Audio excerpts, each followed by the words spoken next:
back, everyone. You're watching We Heart Therapy, the special series EFT Talk. I'm your host, Dr. Anabelle Bugatti, licensed marriage and family therapist and certified EFT therapist, and soon to be certified EFT supervisor. And we have a special edition today. We have both Dr. Scott Woolley and Dr. Rebecca Jorgensen with us today. This is a special edition because Rebecca was my mentor on my dissertation on competing attachments. So Scott has agreed to interview the both of us about this topic and my dissertation research on this. So at that, you know, for you, those of you guys who maybe on the East Coast aren't as familiar, both Scott and Becca are in San Diego and they run Try EFT, and they are fabulous, our beloved trainers in EFT. And we'll hear more about their specialties and their websites later. But at that, Scott, why don't you go ahead and take it away? Sure, absolutely. I'm excited about this. This is the first time I've been the interviewer rather than the interviewee. And this is an exciting topic. So really would like to start out talking about or asking about how you came up with this idea of competing attachments and decided to do it for a dissertation. Well, so what's really interesting is I was sitting in my core skills training a couple of years ago, whenever that was, seems like so long ago. And you guys were talking a little bit about counterfeit attachments and turning away. And I was already sort of centering on this dynamic. It's funny when your dissertation advisors talk to you about picking your topic, they often say that people will find topics that feel like they kind of speak personally to the student. And so, you know, I was interested on some, you know, something I'd experienced in my past relationships where I had dated some guys that turned to their mothers for their input, their emotion, sharing their emotions and stuff that they weren't sharing with me, which felt very hurtful. And I did feel a sense of competition.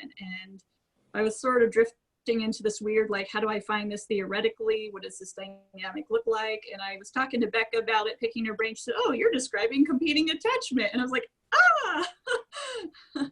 So, you know, and Becca and I, you know, looked through the research and we found that there wasn't an actual tangible academic definition in the academic realm. In all the EFT literature, you guys have published it, but there wasn't anything clinically defined in the academic realm. So Becca was just brilliant in helping me with this and, you know, said, hey, this could be a good thing to do. Put it down on the books. I don't know, Becca, what do you remember of this?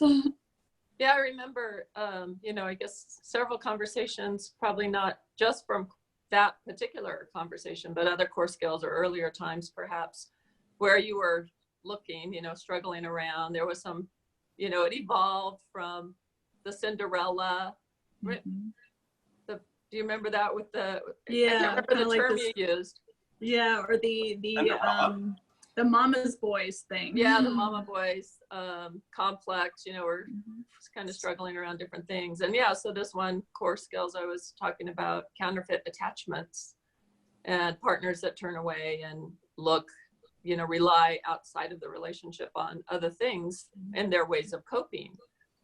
And that this competes, the partner experiences, the pursuing partner usually experiences that as competing for their, in competition for their time, for their attention, for their resources, for their love, you know, and that kind of sparked the idea. I've been writing and, you know, talking about those concepts for a long time, but and only there wasn't anything, you know, that we could find that had any real definition to it or any research behind it. So it became a great topic. Yeah, that was the struggle to come up with something original and groundbreaking, but interesting enough that you want to follow it all the way through, you know, because it becomes your baby. And, you know, when Becca, when you talked about the hurt that the partners would experience when these counterfeit attachments would find their way into the relationship, just felt so validating. And I just felt like this relief come over me. And, you know, at that time I was still sort of a newer therapist, and I knew that this was also familiar to some of what I heard my couples talk about. And it's like, maybe there's something here. Yeah, that's great. That's great. So just for the listeners, I'm interested in how you did end up defining it for your study. And then what did you study? What did you learn from your study? So You know? Becca and I we had several passes at this, and we had a little bit of input from a psychometrician from UCLA, Dr. Rory Reed, which I believe he's published with you, Scott, as well on affairs. Yep. So he's been very familiar to both of you guys, and he was at Becca's suggestion. Trying to find a way that you could identify it in a way that could kind of synthesize or capture what was happening, but create sort of a tangible or measurable definition. So we had several passes back and forth. And Becca, I'll let you share the definition that we came up with, if you remember, because you just have a beautiful way of stating it. But we also created the competing attachment scale with it. So it's a little 5-question questionnaire that asks people, and it's really, I think, more reports on the partner's experience of competing attachment. What is it like for you? How, basically in 5 questions, how distressing is this to you? So yeah, Becca, I'll let you take it. You know, it's, my husband Max is a farmer, and sometimes he'll describe a tool or something. I'll say, what's the name of that? It's a big equipment, some sort of big machinery. And he says, well, the name of it is just what it does, you know, like that's a rower. It makes rows, you know. So really the competing attachment scale, like what the definition is the experience of being in competition with the partner's focus, you know, not being able to get the partner's focus or have your needs met, having your needs compromised, and feeling in that sense of competition. Yeah, so like when one partner might turn out to, so the definition, the more expanded definition would include, you know, anything a partner turns out to, or the act of turning out in a way to something else instead of your romantic partner, something that's outside of the relationship. Could be pornography, affairs, alcohol, work, rival relationships. Other activities, you know, hiking, sports, things that gaming. Gaming, anything that we might get particularly involved in at the exclusion of a partner, and could be a coping or just could be something that, you know, one partner really enjoys, and then the partner who experiences it as in competition for their attachment security, for their attachment. Yeah. Great. And I think that's sort of important. If we could talk a little more about that, is when people, so just like anything else, people say, well, how does this become different from a hobby versus a competing attachment? And when you're talking about anything that's clinically diagnosable or accessible, it's just like anything else when it starts to cause distress or impede functioning, right? So, you know, when in our relational dynamics, what we're seeing with couples is where, you know, yes, maybe something started out very innocently as like a hobby or something, but then somewhere along the line, it crossed over a threshold from just, this is an activity I do sometimes for fun, to now I'm turning to it a little bit more frequently. It's becoming a haven away from my marriage or marital distress, and I'm turning it to self-soothe or comfort rather than turning to my partner. And my partner is expressing distress, like, hey, I'm feeling neglected, or I really, you know, want your attention or your love. And they're sending out that distress signal, but their partner isn't turning and seeing them or tuning into their distress signal as this is problematic. And you might see them sort of dig in and say, well, there's nothing wrong with me doing this or going out with the guys every week and, you know, whatever. And so they tend to hang on and get defensive about the competing attachment, which can drive it in deeper with the other partner's distress. Right. Okay. Okay, so that's helpful. And you did a dissertation on this. You came up with the scale and you did your dissertation on it. What did you learn in your dissertation? I think the coolest thing that I learned was when I started splitting apart and researching the different types of competing attachment. And it just, I could have gone on forever with that because literally there are a lot of possibilities. But, when you're writing a research paper, you have to write about things that you can back up with research. And I think what I was most surprised about is that work is a common competing attachment that I see come up, but yet there is not a lot of attachment research on turning to work as like a substitute attachment, but there is a lot of attachment research on affairs. There's even some writing on rival relationships.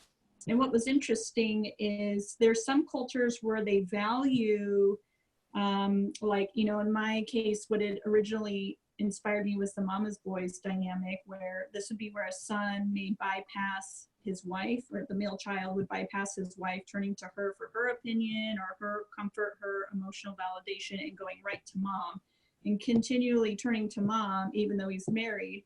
And there are cultures out there where the mother-son dynamic is honored more than in other cultures. Like it's a very, very strong alliance and it's culturally honored in that way. But even in those cultures, there were research articles about how the wives were describing feelings of competing attachment.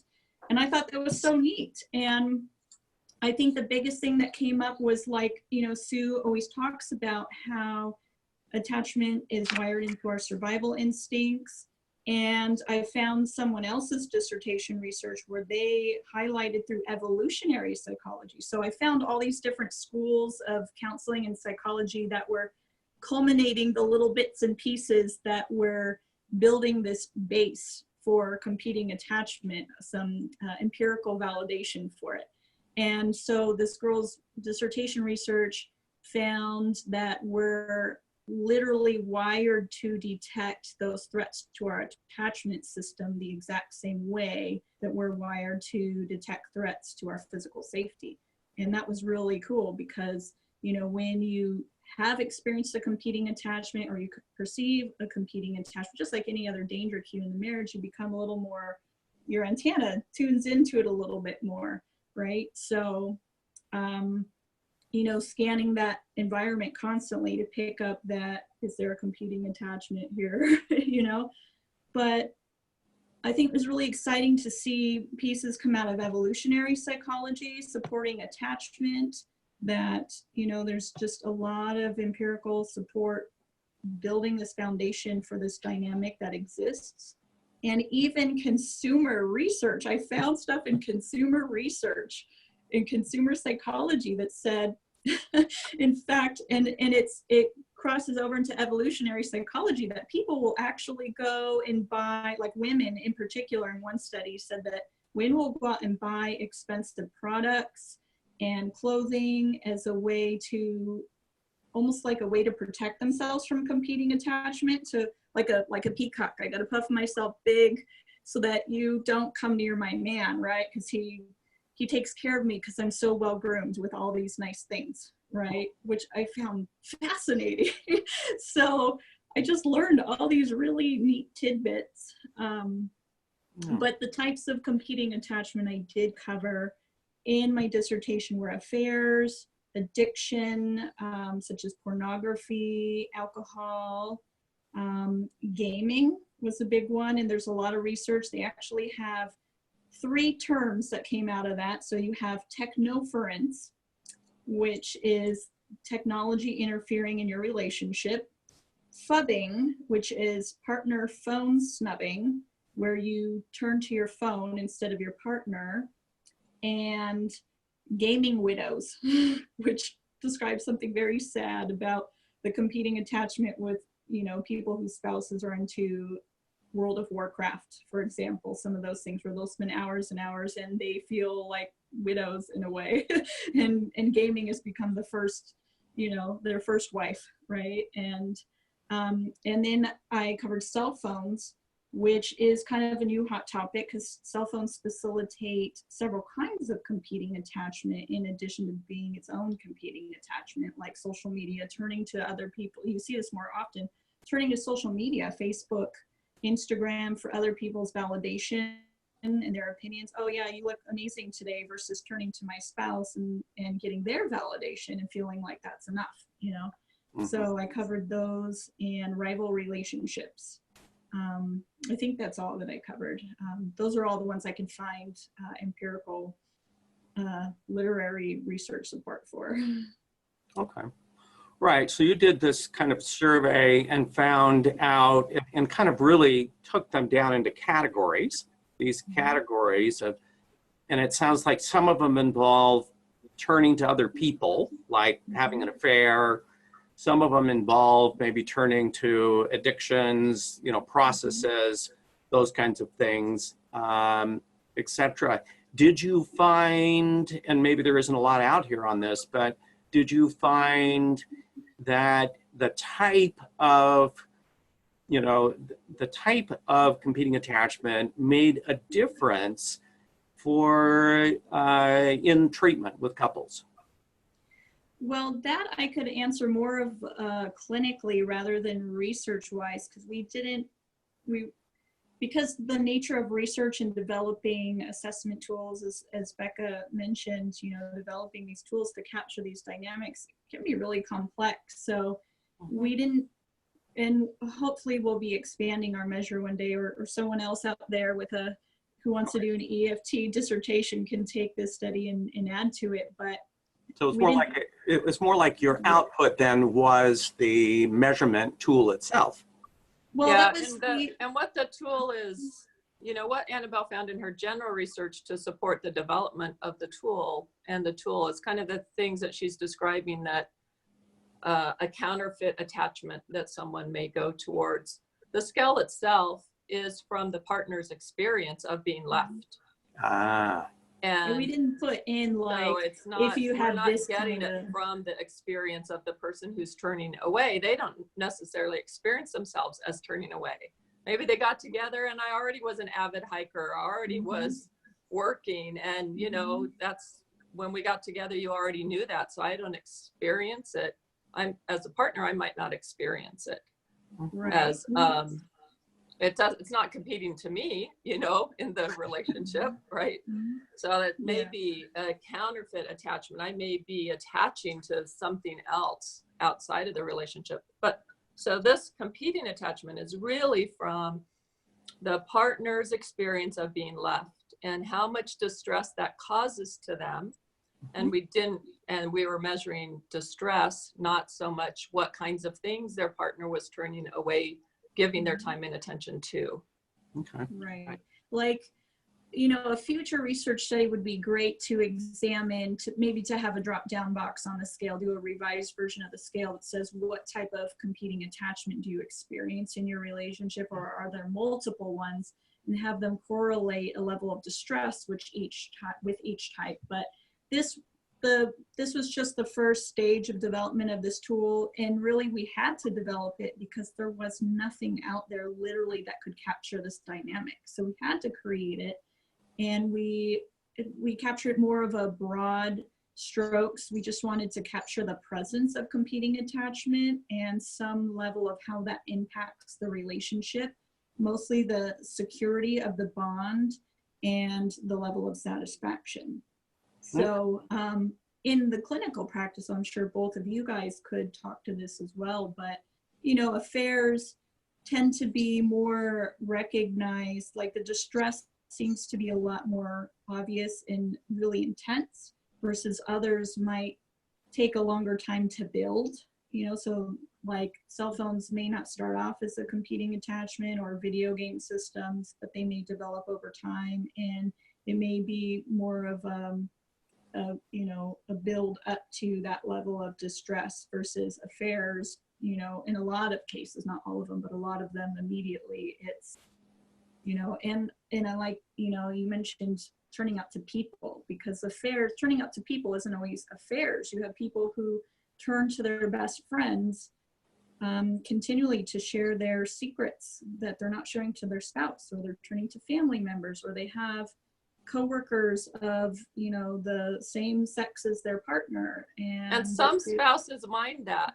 right? Mm-hmm. Some Yes. spouses mind that, and they're going to experience that as competition, and some spouses don't, right? So from my as the spouse experience, do I experience that turning away as competing with the attachment that I want to have, with the time and attention and care that I want to have? And that's what the scale was really, you know, designed to look at. Right. And it seems to me like this has got lots and lots of relevance for the work that we do in therapy. And I guess I'm curious, I can think of a number of things, but you two are the experts on this. And so I'm curious about, from your perspective as a therapist, how does this concept of a competing attachment, how might even the scale it be useful? Maybe it was primarily developed for research, but how can it be useful, or even the concept be useful for us as clinicians in therapy? Well, so one of the you know, findings, the really phenomenal finding is that by the level of distress of the partner, that satisfaction and security are both impacted.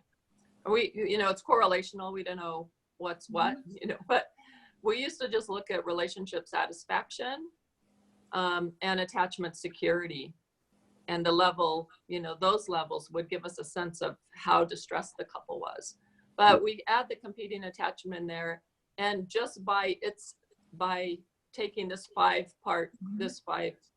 questions itself, we can go directly to the attachment, to the threat, the level of distress in the relationship. So it combines and correlates really highly with both satisfaction in the relationship and attachment security, right? Yeah. So that really helps us in the sense of, you know, just working on the negative cycle and knowing the level of threat. If I can take that one partner who's experiencing, I'm in competition with my partner's job, with my partner's phone, whatever, I'm in competition with that, and their level of distress, like that makes, that can organize really how upset they are, how distressed they are, and it gives us a way to talk to the partner who turns away, who doesn't experience it as problematic. You know, that it's problematic because your partner's in high distress, and yeah, maybe you don't feel it blocks you from being close to your partner, but they're in really high distress, and that gives us kind of a way to look at both, that it impacts both security and satisfaction, and you want your partner to be satisfied, you know, that there's a way that needs to balance out. And I think to piggyback on that too, so of course in the dissertation you have to prove that this is important, or I don't know, I guess we're not allowed to say the word prove in research because nothing proves anything, but you have to show some type of an association that this is problematic in some way. And so, you know, knowing that clinically we have people who show up into our therapy room that are describing competing attachment, and they're talking about distress, you know, so in my dissertation model, I had to study the relationship between competing attachment, the definition of the attachment bond as secure or insecure, and satisfaction relationship. And let me just quickly segue to the thing about the attachment bond, is because you can have two people with insecure attachment strategies that can get together and create a secure attachment bond. So this is the definition of the bond, whether or not the bond is secure. And as Becca, you know, mentioned, you know, it's relational, it's systemic, right? We don't quite know if it's the chicken or the egg, and really they occur at the same time. Does somebody engage in competing attachment because they don't have secure attachment, or are they sensitive to it because they don't have secure attachment, or does secure attachment impact the security, which of course, whether or not, you know, the insecurity impacted the competing attachment or vice versa, when you have the presence of competing attachment, it has shown that the security, the definition of the bond as secure, goes down, and so does satisfaction. And when security and satisfaction are down, you have all kinds of problems. But this is really important for therapists conceptually to understand, because prior to my study, we had all these bits and pieces of what they were describing as competing attachment. But what we did in my dissertation was we rounded them all up and conceptualized them under the umbrella of attachment. So they were all little dangling pieces out there, not really organized, though there was a lot of attachment research. They weren't really organized and synthesized through the attachment lens. So when a therapist who maybe wasn't an attachment therapist or didn't really know what they're looking at, they may have someone come in with competing attachment. They'd be maybe quick to diminish the partner's distress as, oh, you just need to get more comfortable with them participating in their hobby, or why is video games a big problem, or we need to help you be more comfortable with your partner turning to his mom for her approval more than yours. So they might completely miss what's right in front of them.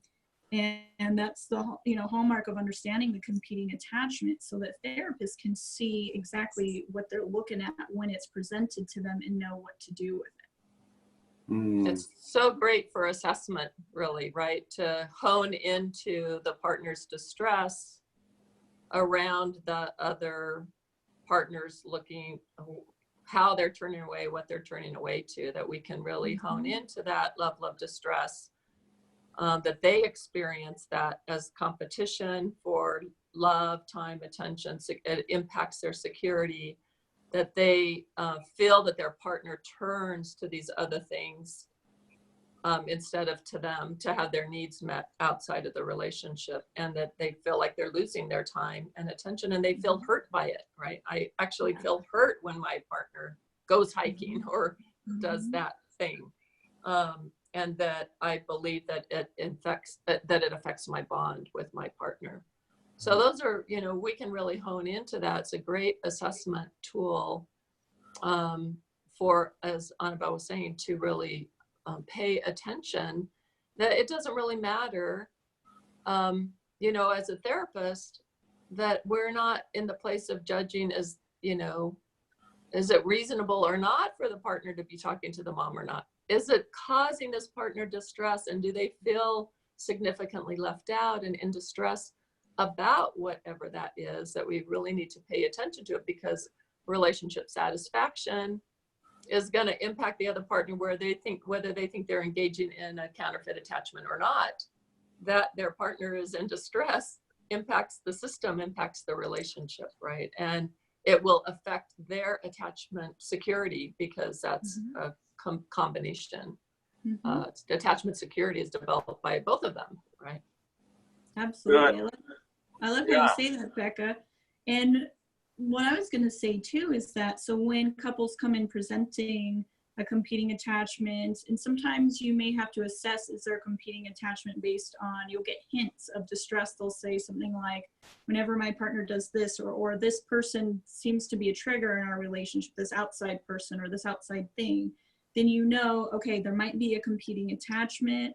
Let me hone in on that. And there's two ways you can go in this through the model is, okay, maybe one person isn't intentionally turning to a competing attachment, but the partner's still experiencing distress. Maybe they came in with insecure attachment and they're having problems, feeling secure, but it's getting reinforced with their partner's lack of emotional responsiveness when their partner puts the distress call out, right? Not turning to them and reassuring them and saying, okay, sweetie, how do I help you feel safe and comfortable? Do I need to not do this week or whatever, just really tuning in and being with their partner, which usually isn't happening. Or, are they turning out in a way where they're actually turning out in a way and they're also not really seeing themselves as turning away from their partner and not acknowledging that. And we need to bring those into the cycle and build those into the cycle. The competing attachment is part of that work, and understanding, mapping the distress, right? You let the distress do the talking.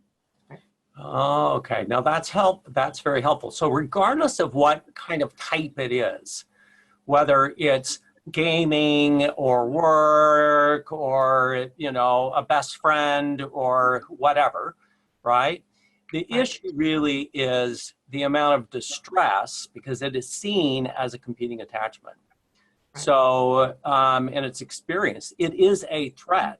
And so a lot of times I think we all know, for example, an affair is going to be a competing attachment, that kind of a thing, alcohol, whatever, but it doesn't really matter as much as to what type from the perspective of the other person.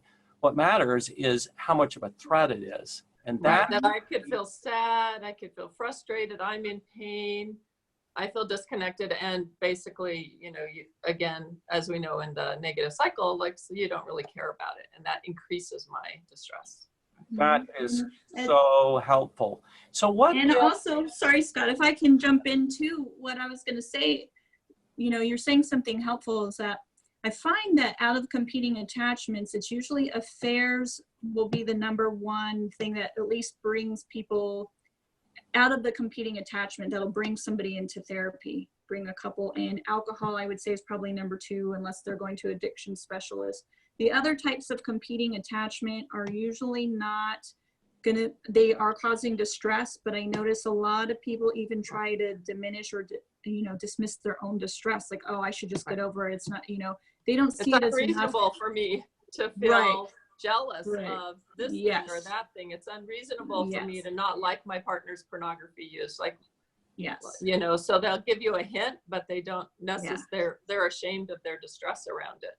That's right. That's right. So it may just build and build, and then it's the other outlying emotional distress in the relationship that'll bring them in. And then you'll find subsequently that there's competing attachments versus them coming in because of an affair or an addiction. Okay. No, that's very helpful. So if I'm working with a couple and it is something like, I don't know, golf or whatever, something that you wouldn't necessarily see as a major competing attachment, but golf is very threatening for someone. How, and of course the person, and they get caught at the content level. Hey, you know, I don't golf that often. I only do it 3 times a week, or this is a really important part of my life. You knew this when you got together with me.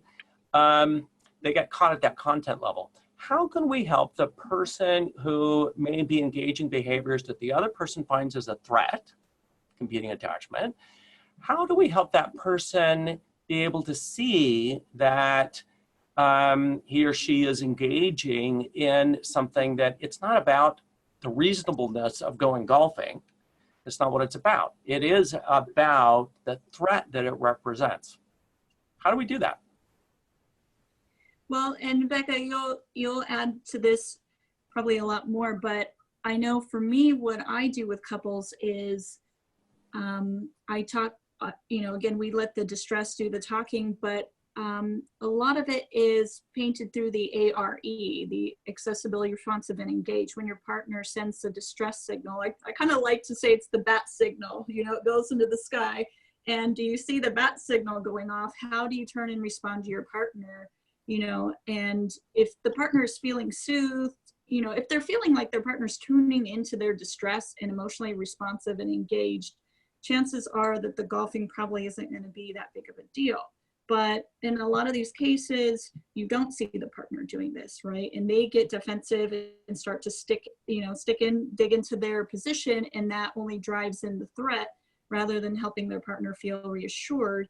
And I kind of talk about balance. Usually you find when there's a complaint of a competing attachment or distress is that they're often not engaging in really strong connection, emotional connection in other ways. And so this feels more of a deficit than if they were connecting emotionally. Like if they had quality bonding time during the week, then the time this, you know, maybe the partner wants to go an extra couple times this week, it's probably not going to be a big deal.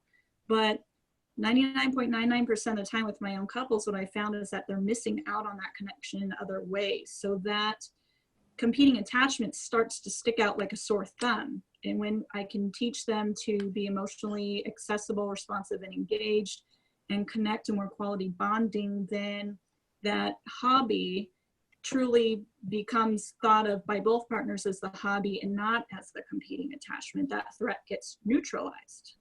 Rebecca, what do you think? Yeah, I mean, we go through the process of EFT, right, where we're looking at what blocks responsiveness, why that threat increases the distress. We put it into the negative cycle, right? That the partner going to engage in their activity, what that signals to the partner who feels in competition with, and then how they cope with that, of course, the impact that has, and either coming closer together or farther away.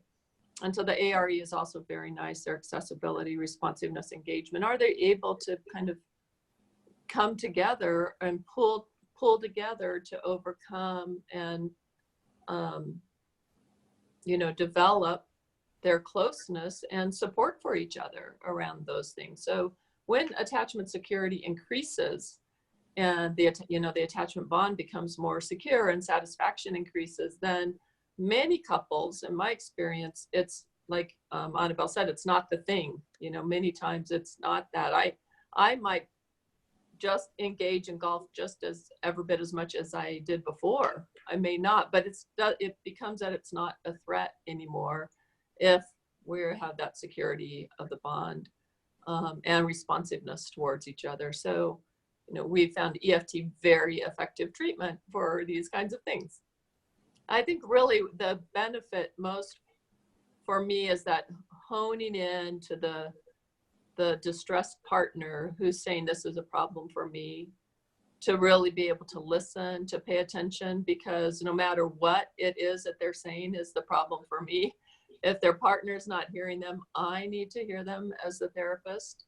I don't want to dismiss them, ignore it, just diminish the importance of how they experience it as a threat, so that we can organize what happens when that trigger comes into their relationship and how each one of them respond to each other in relation to that.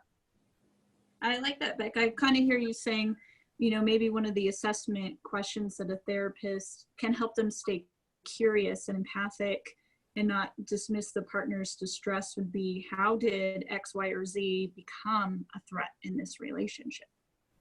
Yeah.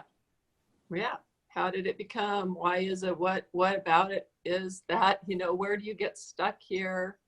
What happens when you're really upset and, or you tried to talk to your partner about having more time and attention, needing, more contact? What happens there? So we look at the way that they get blocked, and if the partner who is engaging outside of the relationship is responsive to that or not, right? The more responsive they are, the less, of course we know, the more secure couples are together, the more independent they can become. And so as they develop that security, there may be, the same kind of level of engagement in what they were doing before, but it doesn't necessarily have to be a threat. Now, of course, some things will always be a threat significantly, like we talked about the affairs, but I think we're talking about paying attention to these places where a partner feels particularly insecure and may or may not validate their own threat of jealousy or competition to what their partner is paying time and attention to or giving their investment of energy towards, so that we can really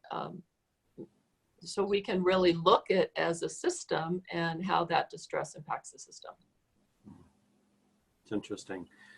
Okay, yeah, no, that's great. So I think part of what I'm hearing then is that one of the things we as clinicians need to do is really look at why it's a threat and make that threat about the importance of the relationship.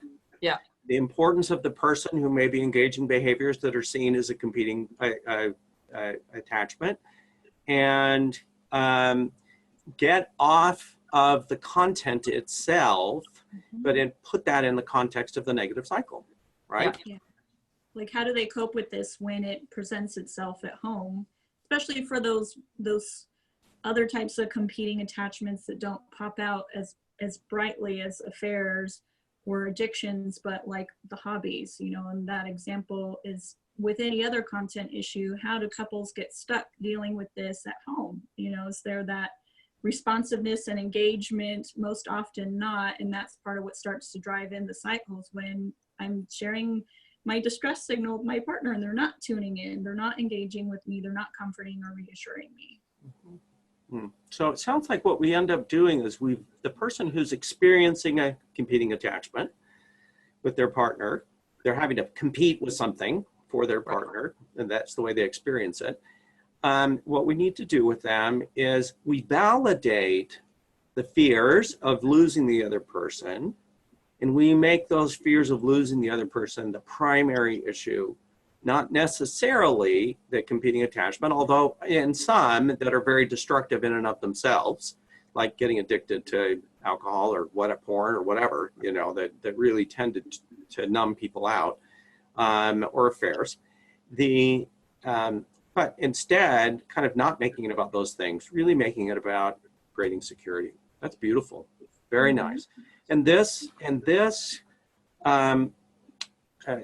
the scale sounds like it's something that really could be, it's only 5 questions, and it could be something that could be easily used by clinicians to get a sense of kind of where people are.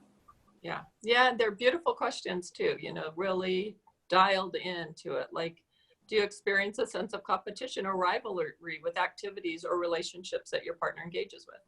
Right?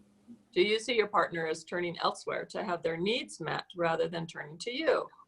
Do you feel hurt by this sense of competing for significance in your relationship with your partner?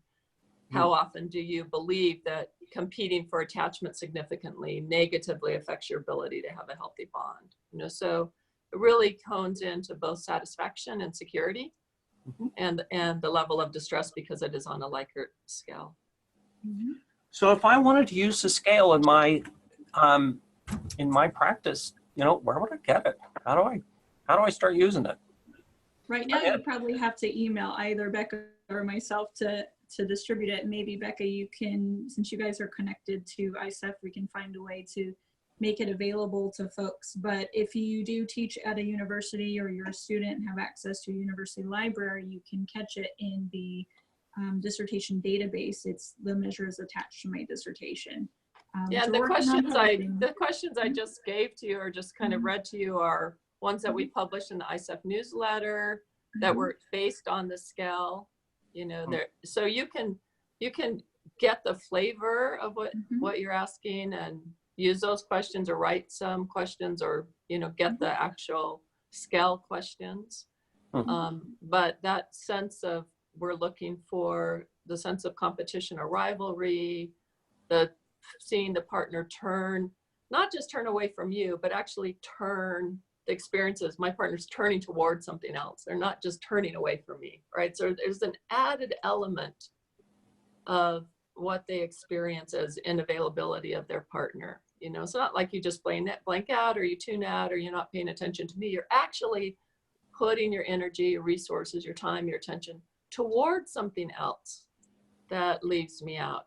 You know, that's really, and it leaves me hurt. I feel jealous and insecure around that, right? Yeah. And so that's the flavor of the things that you want to ask, you want to get a sense of from your partners. So yeah, you can email, you know, Anabelle or me, or it is available in the dissertation, or turn to your ISEF newsletter, issue 40, and read a summary about it. Now, both of you guys, you know, as we wind down here, both of you guys have written about competing attachments in some way or another. Scott, you published about affairs, and you are one of our experts on affairs. And I'm sure you guys are available for supervision, for training. If folks want to learn more about this dynamic, how to handle it clinically, where can the community find you guys or contact you guys, get your material, schedule you to come out and give a training on it? Well, I think probably both the Try EFT website can be helpful, and also our personal websites, which for me is drscottwoolley.com. And Becca? Yep, and I'm at drRebeccaJorgensen.com. Perfect. And you guys are available. I know, Becca, you do like a supervision group for therapists, right? And if folks are needing like a case consultation, they have competing attachment in their practice and they need an expert eye on it, they could get in touch with you guys and you could help them with that. Yep, certainly. We have lots of materials. I have supervision groups online as well as courses online, and a private free Facebook group available for people to come in and be able to ask questions and discuss EFT issues. Yeah, we try to help people to learn how to help couples. And what's your Facebook group, Becca? Emotionally Focused Therapy. It's the group, Emotionally Focused Therapy. And then I also have a website called Building a Lasting Connection that is helping couples more specifically work on their relationships, and provides some systematic tools for processing emotion. Excellent. So guys, if you haven't joined Becca's Facebook group, it's an excellent resource. It's a pleasure being in the group, and there are EFTers literally all over the globe in that group. So it's an excellent way to connect with Becca as well. And she's constantly posting resources. So make sure that you plug into that. And Scott, now you've written extensively about affairs and you've published quite a few articles. And folks, there are lots of folks that are hungry and curious about research. Where can they find access to your publications? Well, they're in various places, so they're not just in one place. You know, I think they may be, some of them may be on the ISIF website. I probably need to do a better job of getting them up on my own website. Yeah. But I do a fair amount of workshops on healing affairs using EFT. Most of those are in Europe, actually, not in the United States, but I know that we're planning on doing one in Las Vegas, and just after the first of the year, which is going to be totally fun. And so those are ways. And if folks want to book you to come to their area, guys, well, all of our trainers would love to come do their training in your area. So if you feel like you've got the demand and you can fill a classroom with therapists eager to learn about affairs or competing attachment or other EFT topics, Becca and Scott are definitely, you know, of course, subject to availability, but just send them a message. They're very accessible and responsive and engaged. And you reach out to them, I'm sure they'd love to work with you on scheduling something in your area. So absolutely, and affairs is a hot topic, guys. And, you know, it's definitely a big thing in Las Vegas. I feel like it's a little special, but as we know, affairs happens everywhere. So, you know, look both of them up. I encourage you to find their materials. You can Google search them, join Becca's group, their websites, which I will put links to their websites in the description for this video.